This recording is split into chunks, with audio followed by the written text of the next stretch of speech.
was living in the temple with my guru. There was a big courtyard. And in the courtyard there was a Hanuman temple, Ram temple, Shiva temple. So he had a new temple built there for the goddess Durga. And when the temple was built, they brought in a Brahmin priest to do the worship and also distribute what they call prasad, which is the blessed food or the blessed water from the worship, the puja. And everything was good for a while, but after a few days they caught the priest stealing the money from the donation box in front of the temple. Big wood box, chained to the temple so nobody could pick it up and run away with it.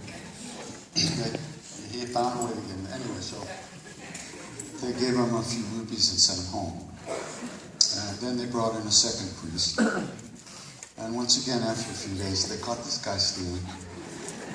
And I got to tell you, it's not easy to do. You have to get a special tool, manufactured, that goes down into this box with this tiny slit and pulls up these rupee notes, It takes a lot of practice.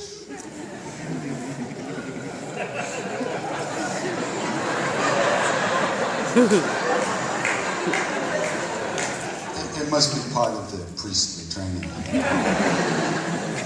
Anyhow, so they sent him home and they brought in a third priest. Same thing.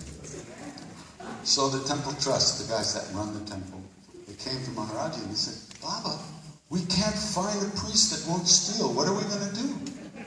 So Maharaji goes, my priest won't steal.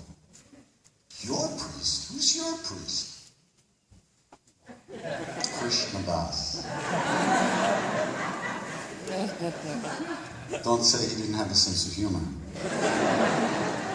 So I was called from the back of the temple where the Westerners spend most of their time banished to inner darkness. And I was asked to be the priest, be the pujari at this temple. So I used to sit there all day with my private little Durga, and I was having a great time. And I thought, I ought to learn some mantras, right? That's what priests do when they're not stealing.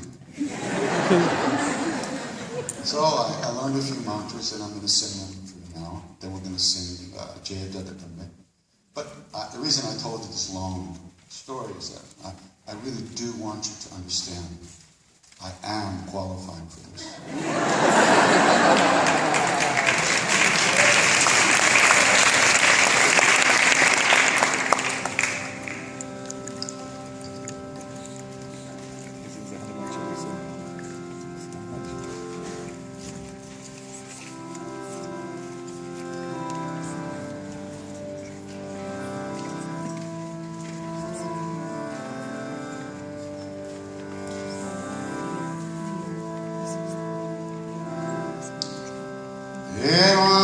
Durga